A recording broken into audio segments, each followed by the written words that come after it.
Hello, hello, hello. Welcome back to the Make Money with Mace live stream. And yeah, we're just going to be recapping last weekend with the rounds of 64 and 32, and then do a little bit of a preview for the Sweet 16 and Elite 8 based off my picks, and just going to open it up with a bit of a bracket recap. So let's just go down the line when it comes to the picks as they appear on screen. So I Duke over Siena. Obviously, that was way too hairy for anyone's liking. TCU over Ohio State. That was a close one, but it's an 8-9. You expect them to be close.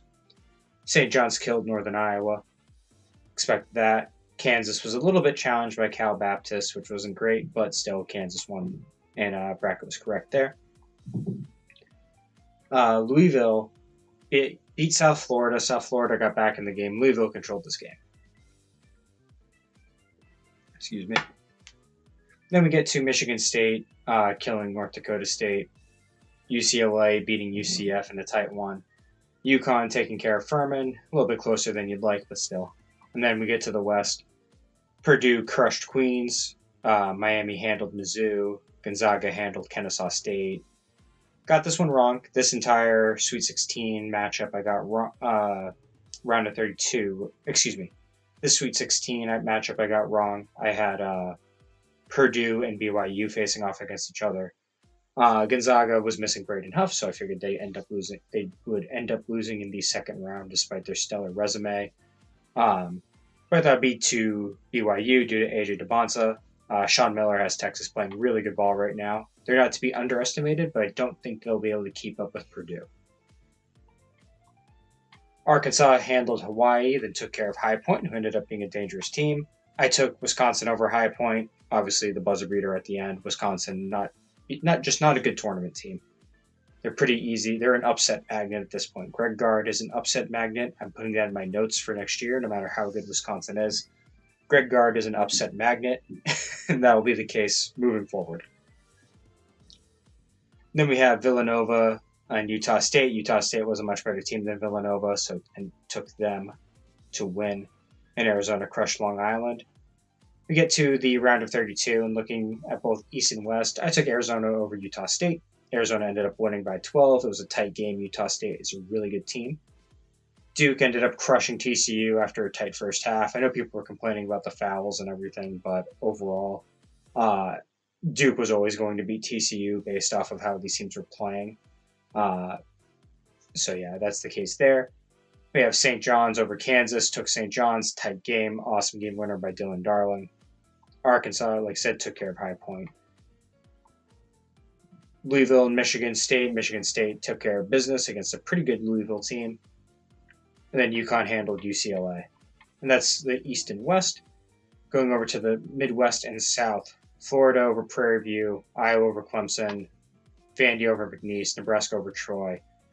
Those were all pretty cut and dry. And then we have VCU with the biggest comeback in NCAA. I think they were down like 20-something in the second half and ended up winning. Ended up catching the end of that game in overtime. Hubert Davis deserved to get fired. That was just an unacceptable loss. We get to Illinois taking care of Penn handily. And then Texas A&M taking care of St. Mary's handily. Houston crushing Idaho. And then you take a look over at the, that is the Midwest now. We're in the Midwest. Had a brain fart. Sorry there, folks.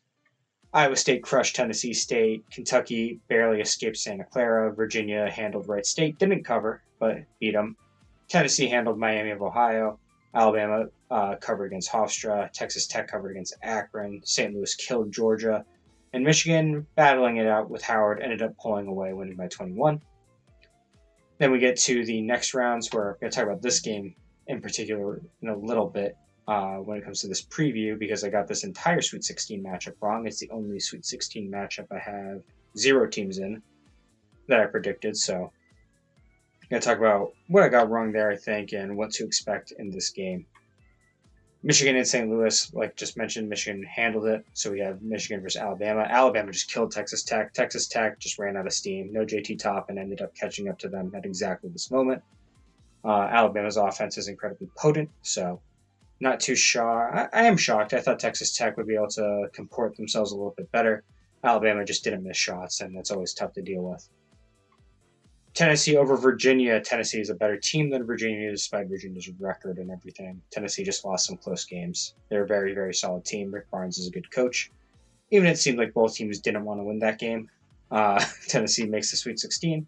Don't know how long they'll be there. Iowa State. So this game was very interesting. It was very telling on the mettle and makeup of these two teams, with the difference between Mark Pope and TJ Otzelberger. So it was Nathan Heisey mentioned in the post game that part of Iowa State's game plan was Kentucky would eventually quit. And Kentucky jumped up to a 20-8, 20-5 lead in the first half, and managed to lose by 19 points. So I think that sort of tells you everything about the makeup of Kentucky. They quit, right? Not a good team. Mark Pope probably not fired, but on the hot seat heading into next year for sure.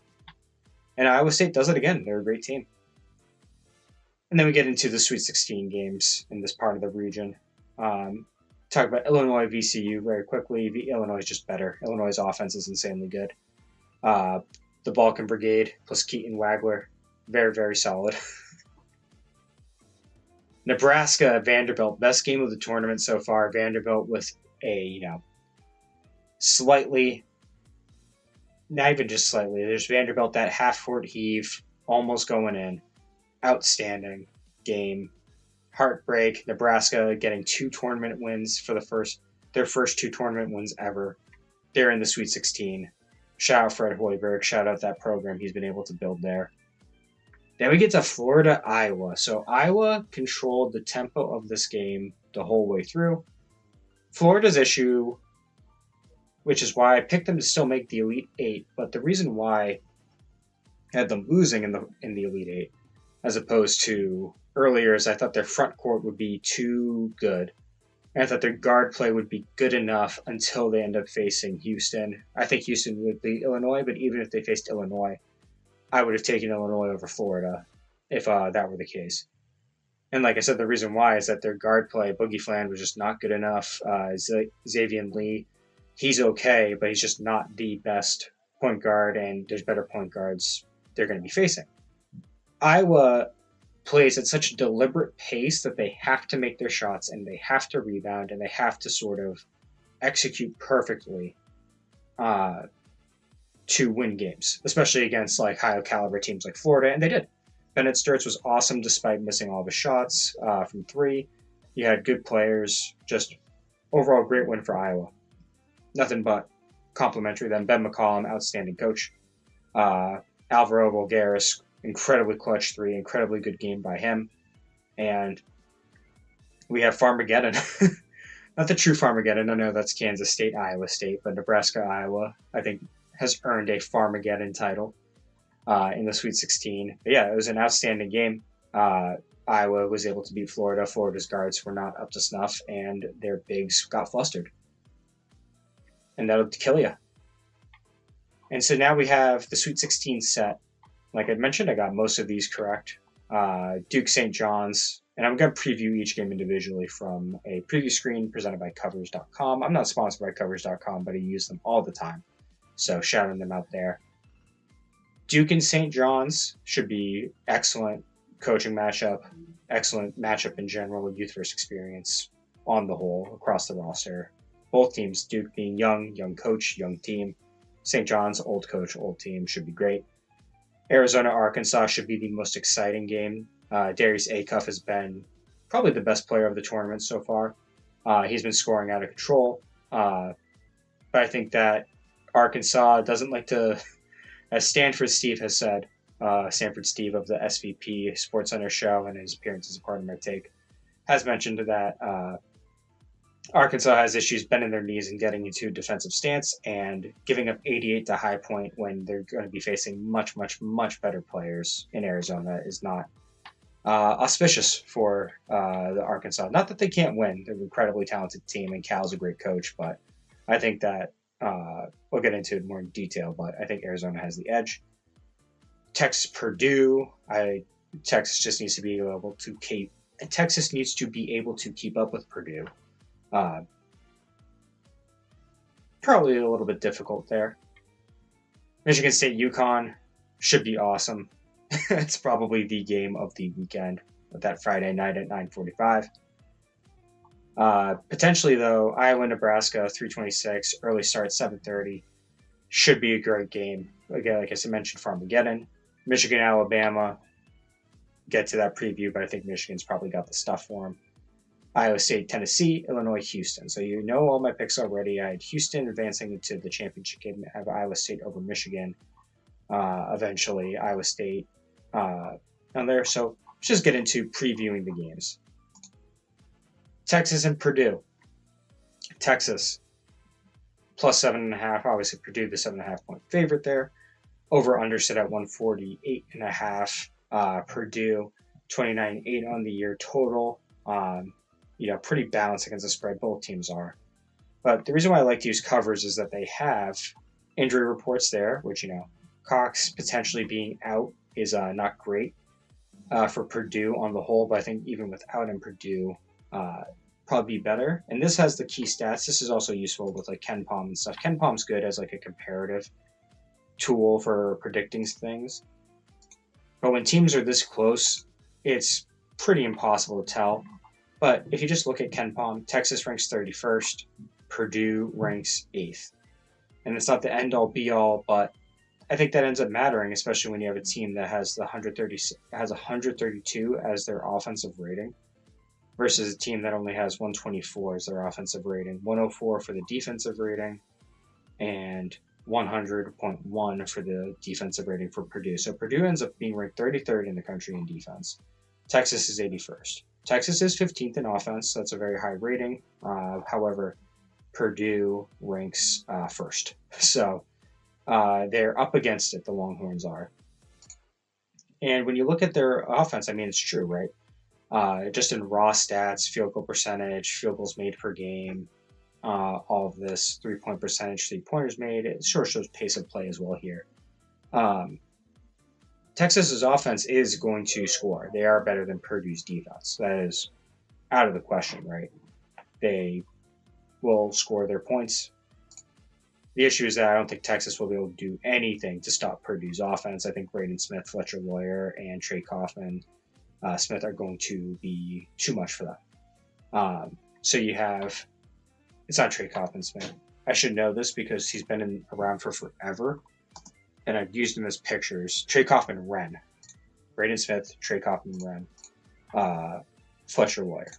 That big three there. And Oscar Clough, too. I don't see how Oscar Clough's... I mean, Vakatitis has been awesome for Texas, but I think now you have a team with a big man in Oscar Clough that's going to actually challenge him. And I think they'll end up being too much for him. Not to mention the fact that Braden Smith will probably dance with them and all that. So I think Purdue, just being such a good offensive team, shooting 50% from the field on average, shooting nearly 40% from three, is going to be, like I mentioned, just too much for a Texas team that's defense just isn't great. They do like to run teams off the line, which is obviously good, but their interior defense has not been good enough to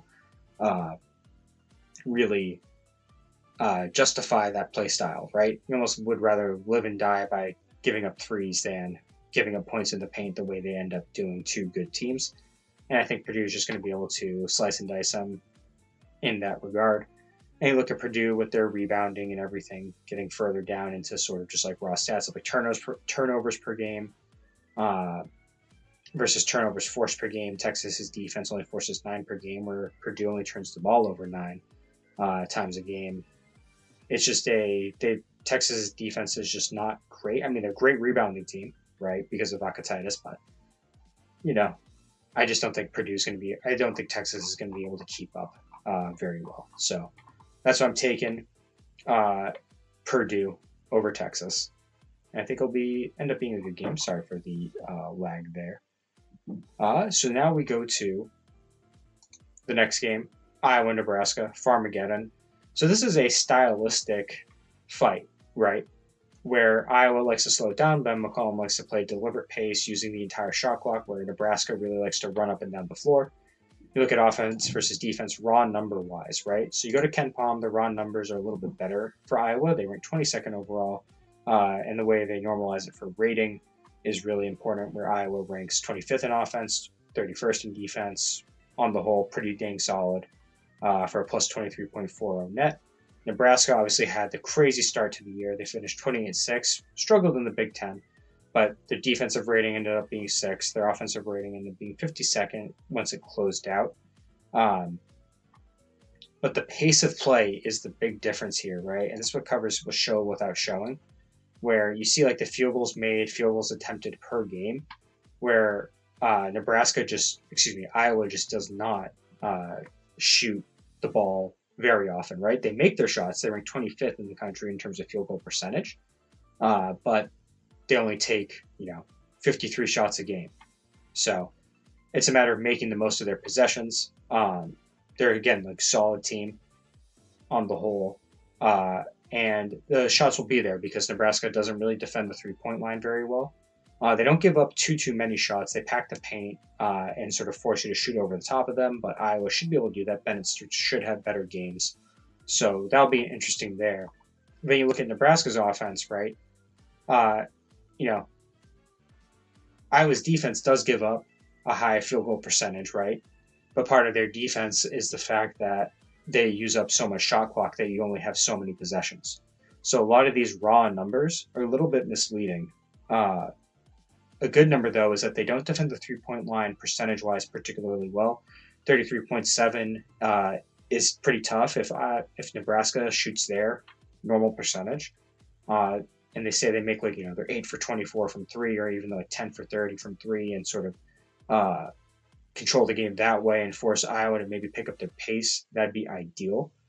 And that's sort of going to be the way the game goes, I think, is can Nebraska get Iowa to move more up and down? I think they're sort of comfortable playing each other's games, but I'd like to see Nebraska get out and run a little bit more to sort of throw Iowa off the scent. They split home and home earlier this year in Big Ten play, so it's hard to really predict it. I think, Nebraska's 1.5. This might as well be a pick'em. But I think that Fred Hoiberg is a really good coach. Ben McCollum's a really good coach. But given the caliber of competition I have most recently seen, and frankly, that's what matters in the tournament, is what are you doing for me lately? I would not be shocked if Iowa wins here and just continues to keep up, because I don't think you'll see them sort of slouching after beating Florida. I think that they'll be ready to continue the run. I think that Iowa ends up winning, beating Nebraska. I'm going to end up taking the money line. They're not playing away games anymore, right? That seemed to be their big issue during the regular season, during Big Ten plays. They traveled. They were not good away from Iowa City. They were excellent in Iowa City. So I think that's probably going to be what happens. We continue to see Iowa make a run. They're sort of the Cinderella right now. In a year where there's people complaining about the lack of Cinderellas, even though there's not really Cinderellas ever. And most of the gambling accounts, I like placing a bet. I like people, if they're going to place a bet, to choose the right teams, but the accounts can do a lot better to, remember things like John Calipari was at UMass Amherst in 1996 and made a Final Four, as opposed to saying that no mid-majors made the Final Four that year. But that's besides the point. So I think Iowa's going to win. I think the game pace, I think the game script, I think the way both these two teams play favors Iowa more than it favors Nebraska. So going with the Hawkeyes. Arkansas, Arizona. With Arizona being my national champion pick, I doubt people will have any questions about where I'm going to be picking and who I'm going to be picking, right? I think that Arizona is going to win. I think they're going to win handily. I don't see obviously it could happen. Obviously Darius Acuff could go off. Trevor Brazil could go off. Malik Thomas could go off. All these things could happen. But I like to look at what's sort of tangible, right? Where KenPom has Arizona number 2. They have Arkansas number 17. defense, defense, defense is the issue, right? You have the 53rd ranked defense. I think that is the worst defense left. Yep, it's the second worst defense left. It is the second worst defense left by KenPom against the number 4 ranked offense. And Arizona is a team that's the number 4 ranked offense that doesn't shoot the three, not because they have bad shooters, but because they get 2-point shots so easily. And I think that's going to be an issue for a real issue for Arizona, for Arkansas, where I don't see how they stop Koa Pete or Krivas or Braden Burries or even like Del Orso gets hot. Jaden Bradley gets hot. Like and Arkansas's offense is fantastic. Darius Acuff, like I said, all these players are fantastic. You're going to see, again, pace of play matters here too. Arizona plays up and down. Arkansas plays up and down. So I think it will be a high scoring game. But what you're gonna see is an Arizona team. So these are Arkansas's offensive stats, right? They're a great shooting team. Undeniably, they make a ton of shots. They take a ton of shots. They shoot well from all 3 levels. They get to the line fairly well. They're, again, just good team on the whole. Arizona doesn't foul, though. So that's going to be an interesting look there, where if you just let Acuff shoot all the time instead of letting him dice you up as well as a passer, I think that's probably better. Then you take a look at Arizona's offense against Arkansas's defense, and it's just nothing, right? This whole 3-point area, right, is where the difference could potentially be in the game. But it's not like Arkansas defends the 3 well, right? They defend it fairly well. It's only 31.5% from the field. That's the length that Cal likes to recruit. And 3-pointers made per game is pretty high. It's middle of the pack, not great for a team as good as you'd think they would be, with a 165th total 3-pointers made against and the 25 3-pointers attempted against. And the free throw rate is also, teams are shooting quite a few free throws against Arkansas, and Arizona shoots a ton of free throws because they attack the rack over and over again. Koa Pete's going to the line, Jaden Bradley's going to the line, Krivas is going to the line. They're just a team that attacks the rack with ruthless efficiency. And the fact that they are as good as they are on offense, despite the lack of, they shoot 36.4% from the 3. That is not bad whatsoever. They just only take 16 of them a game. So I think you see Arizona just sort of crush them. And again, you look at the rebounding rankings, right? 40 total a game versus 31. Tons of offensive rebounds, 11 per game. 5th in total defensive rebounding. Assists per game, they pass the rock well. They don't turn the ball. They turn the ball over a little bit, but that's not too bad. Assist to turnover ratio could be better, but they also have a ton of possessions. Arkansas does get blocks. Trayvon Brazil does get blocks, for sure. And you flip it over to Arkansas, right? You sort of see their offensive turnover ratings. Darius Acuff, being as good as he is able to help this very well. Help Arkansas. I guess the word I'm looking for is Darius Acuff buoys Arkansas's ability to hold onto the ball and make the most of possession. So I think he's going to have to play the vast majority of the game for them to have a chance. I'm saying all this to say Arizona's going to crush them inside. They're probably going to be in the bonus very early. And I think we see Arizona sort of cruise to a win. Not because Arkansas is a bad team. I just think Arizona is that good. So moving on to the next game. Illinois versus Houston. I mean, this is probably the game of the weekend because of a few factors, right? Take a look at KenPom.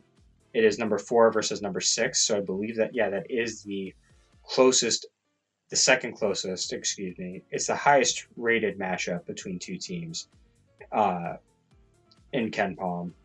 So it's sort of foolish, right, to think about it's the 10th best offense against the 24th ranked defense. So that's a bit of a mismatch, and it's the 2nd ranked offense against the 4th ranked defense. So what's this game going to come down to? Just based off that, Illinois' defense is a little bit spongier. Is a little bit more porous than Houston's defense. Obviously, Houston under Kelvin Sampson has been famous for their defense.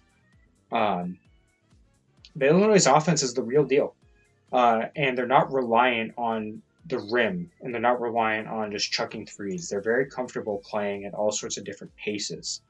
They don't play at a crazy pace, right?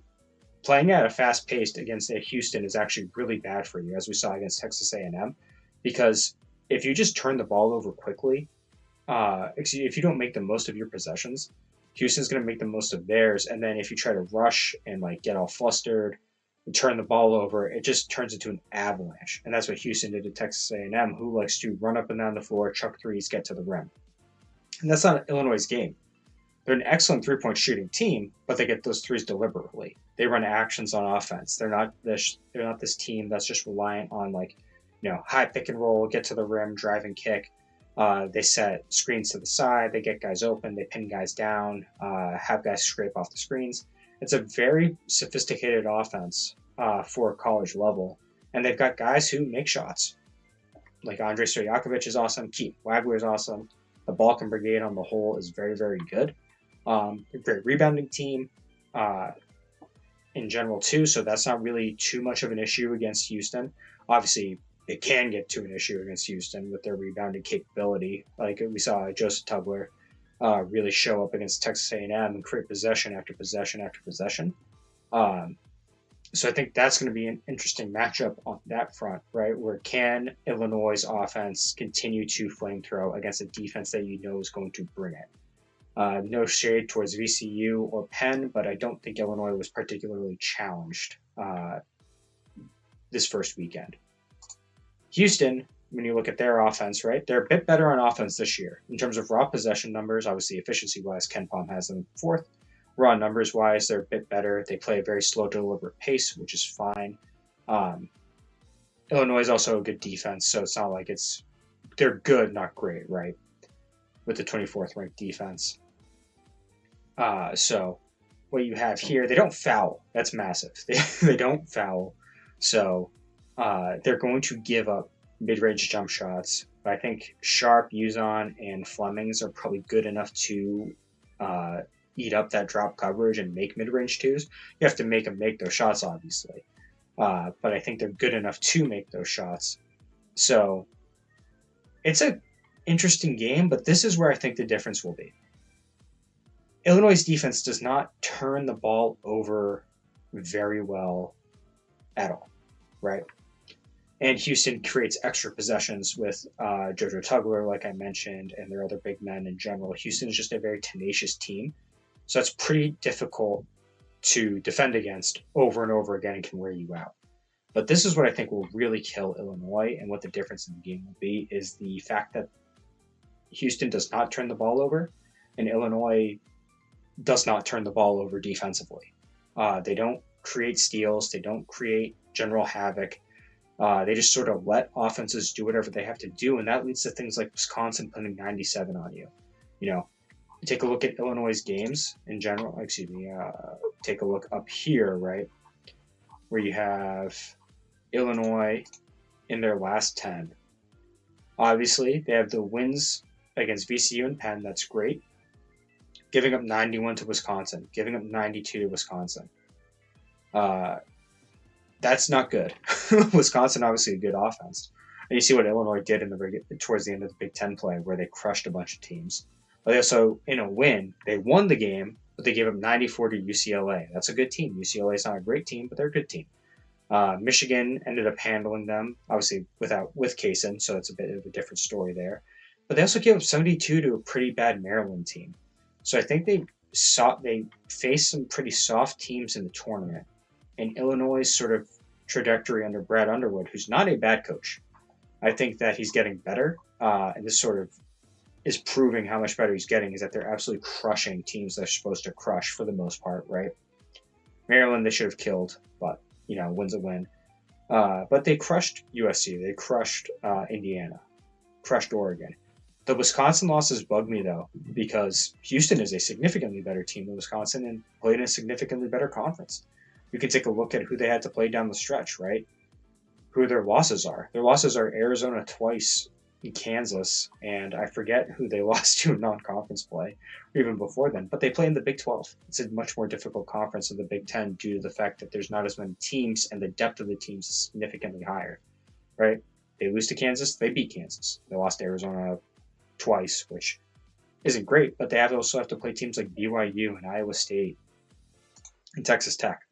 So I think that Houston's a little bit more battle tested. I think Kelvin Sampson's a better coach in game than Brad Underwood is in game. I think that's the last thing Brad Underwood sort of has to unlock, because he's got recruiting down, he's got system down. He needs to be better in game, and I think that could potentially come, but I don't think it's coming against a team like Houston. I think they sort of got unlucky, especially with the fact that this is a home game for Houston. I know that the Illini will travel well, but it is a home game for Houston in the South Regional. And I think Houston takes it. Like, I think they're going to go to the final due to that home court advantage that they have. And again, no shade towards Illinois whatsoever. Great season. Sweet 16 is always an accomplishment. Just running into a team that is one of the best that has been one of the best teams of the past 10 years or so, and especially this decade. St. John's versus Duke. So this is a game. I have the Johnnies. I'm gonna take a money line. We don't take our underdogs to cover here at Make Money with Mace. We take them to win, and the reason why we're taking them to win is because Duke without Caleb Foster is not the same Duke team. I know they killed TCU. TCU is not St. John's. The inside presence of Zuby Ejiofor and Bryce Hopkins, is going to be too much. I know the last time they played was in 2019, so that's useless. Used to play a lot, apparently, back in 2009. Coach K always scheduling them. It's actually kind of nice of him. But again, mentioning this, Caleb Foster, out. Gonba, skinny. Cam Boozer, 19. These are not good things for for Duke. I know that KenPom, again, the ratings, Duke is third. Played in a soft ACC. The defense is real. The defense is very good. They can tighten the screws. I just don't think they're nearly as good as they were last year.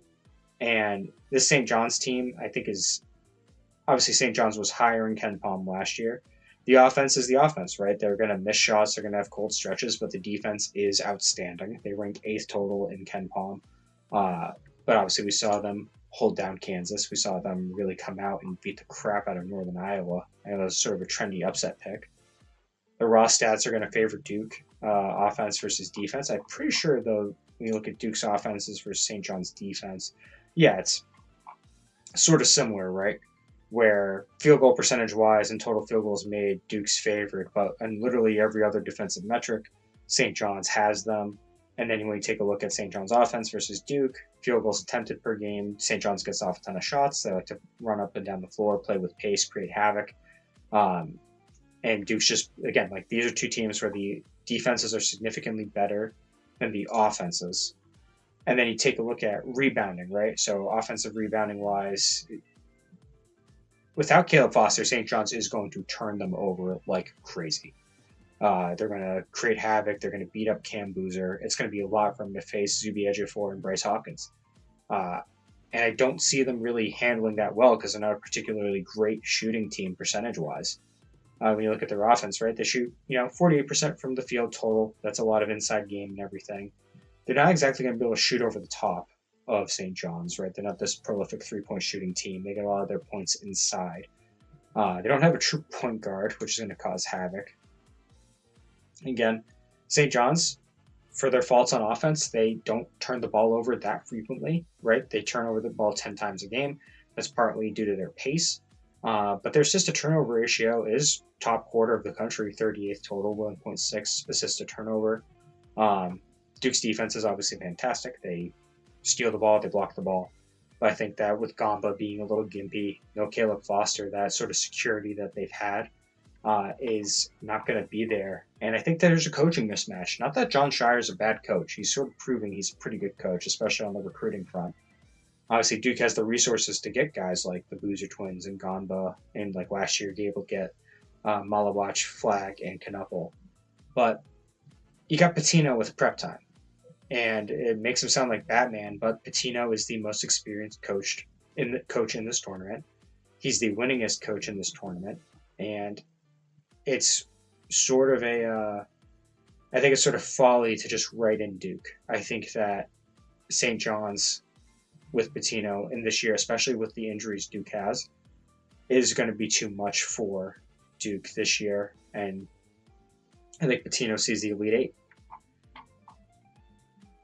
Alabama versus Michigan. So this is not a matchup I had. I had Texas Tech versus Michigan. However, the result will be the same. Michigan will win. I know that they are not the same team without LJ Kaysen. However, maybe if you want to take Alabama to cover, you could do that. I just think Michigan's too deep. Mara's too good. Lendeborg's too good. You got a team that you just have to look at the offense versus defense. And Alabama really likes to run up and down the floor. That's something they love, love, love to do. They're the 60th ranked defense by KenPom. Part of that's pace. Their offense is great. They're ranked third total. But Michigan's number 1 in KenPom, number 2 defense, number 6 offense. Just really had a fantastic season on the whole. Again, like they have some injuries going on. Should refresh the page.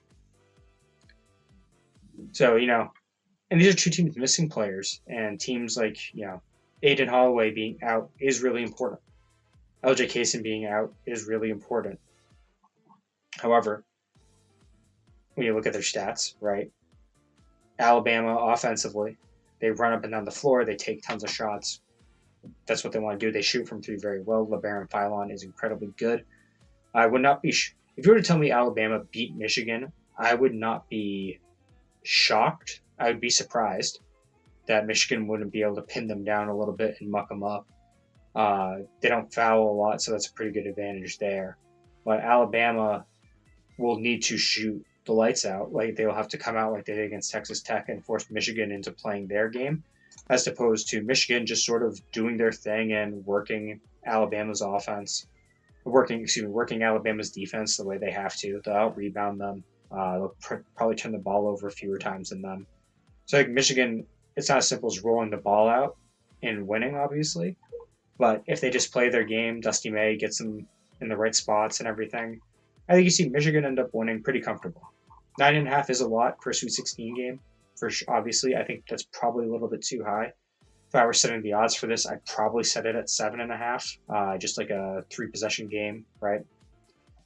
So, with that being the case, I'm going to go with Michigan to win, to cover. I'll take them to cover, right? Because 45 money line is ridiculous. But I wouldn't be shocked if Alabama covers and makes a game of this. Another game of the weekend. These 2 teams are not quite as good as Houston and Illinois. However, when it comes to coaching, in-game tournament coaching, everything, sorry, Brad Underwood and Kelvin Sampson, Izzo versus Hurley is outstanding. UConn, it's basically a pick 'em, right? -1.5, +1.5. What's the difference in this game, right? It's literally 9 and 10 in KenPom. 22nd ranked offense in Michigan State, 13th ranked defense. UConn, 30th ranked offense, 11th ranked defense. It's like a mirror match, right? It truly is. And the difference in this game, I think anyways, is going to be inside scoring. We take a look at the raw stats that Covers provides. Obviously, it's going to look the same, right? We see Michigan State's offense. The one thing they do better, that they can take advantage of, is the fact that UConn does foul, right? They give up 22 free throw attempts per game.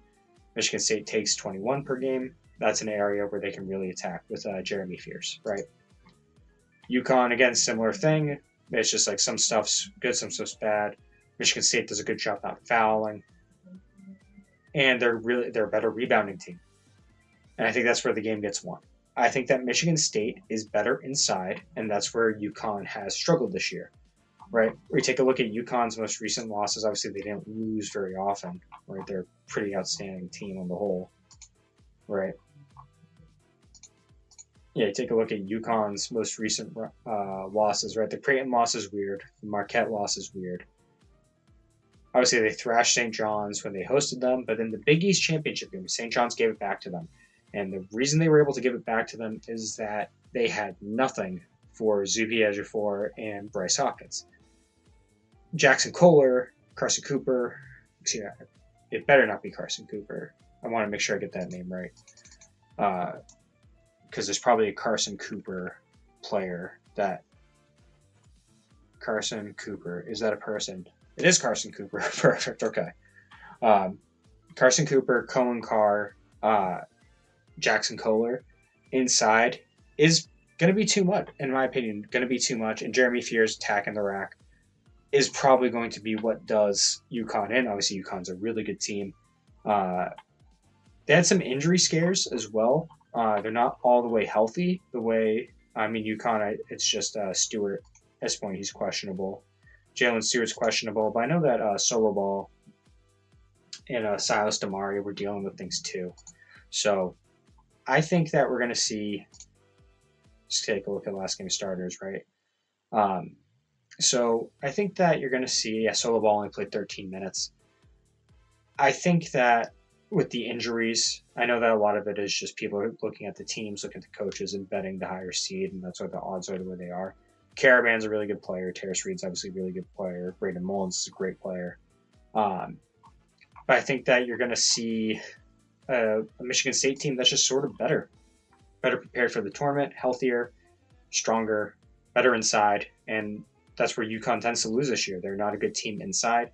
Obviously, great three-point shooting, defense, three-point shooting. They defend the hell out of the ball. Dan Hurley has them playing great on the whole. Yeah, I think Michigan State ends up winning. Just healthy and bad inside. They're healthy, and UConn's bad inside, and Michigan State's good inside. Sometimes it's fairly simple. Last game of the Sweet 16, Tennessee and Iowa State. So, we've got Tennessee versus Iowa State. The Vols are 3.5-point dogs. Iowa State. I know that Josh Jefferson is questionable, right?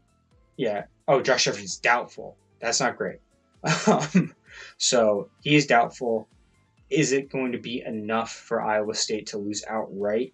Maybe they'll lose in the Elite Eight, right? Because I had them advancing to the Final Four over Michigan. But I think this is going to give Michigan the inside track to the Final Four with Josh Jefferson out. But Iowa State should be able to defeat Tennessee fairly easily, even without him. They're such a good three-point shooting team. And the KenPom difference, fairly real, right? Where you have 7th-ranked Iowa State against 14th-ranked Tennessee. What's Tennessee good at? Defense, they're ranked 14th. Iowa State ranked 17th in offense, 5th in defense. Tennessee's 31st in defense. And the last game against Virginia did not inspire confidence, right? Is sort of the opposite of what happened with Kentucky and Iowa State, where Kentucky got out to this huge lead and Iowa State was unflappable. So I don't think I thought Tennessee would be better than Virginia. I thought that they'd make it to the Sweet 16. KenPom has them as one of the 16 best teams, so that's not really that surprising. But I think Iowa State, even without one of their 3 best players, is still significantly better. Take a look at some of their raw offensive stats. Right, and defensive stats, I mean, across the board, there isn't a single thing, raw numbers-wise, that Tennessee has on Iowa State's defense. And then you flip it over to Iowa State's offense, and the three-point shooting is outstanding. They make 10 per game. They shoot 24 per game, so they could even push that up. And with that high volume of threes, they still hit 49% of their shots from the field. They're going to be able to rebound with Tennessee. That's not really a crazy issue. I know that Tennessee rebounds like crazy. In general. But again, part of this is guard play. I think Tamin Lipsey is better than Jacoby Gillespie. I think Milan Momcilovic is going to be able to hit a ton of shots, and I think Iowa State is going to end up winning the day. So that's the Sweet 16.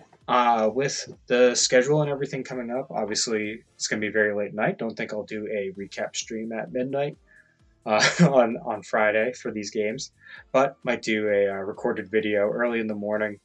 Talk about the game, similar format, do Elite 8, post the video there. But yeah, that's what I've got for the Sweet 16. I'm going to check in on the baseball game. And,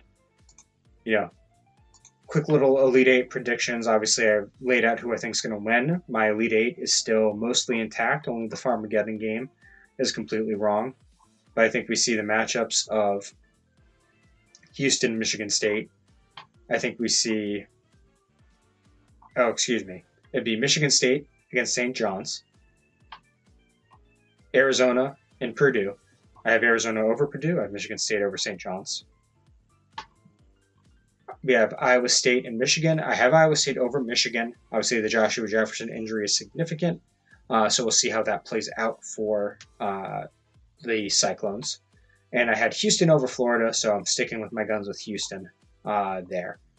But I think Houston will be able to beat either Iowa or Nebraska. I think that's sort of a weight class game. No shade to Iowa or Nebraska. I just think Houston is that good. So yeah, that's what I've got for the Elite Eight. And, pretty good bracket so far this year. I've got a bunch of points remaining. I'm ranking 140, 1,430, 1,043, 143,826. That took way too long. That's an embarrassing clip, if anyone wants to clip it. But I'm ranking fairly high, pretty high percentile. Very happy with it. Turns out it pays to watch the games and use KenPom to verify that what your eyes saw is true. So thank you, everybody, for tuning in. Like I said, probably going to follow this up on Saturday morning with maybe a short video, just recapping the Sweet 16, doing a bit of an Elite Eight preview. And yeah, so I hope everybody enjoyed watching the stream, and let's enjoy the games tomorrow, huh? All right, peace out, everybody.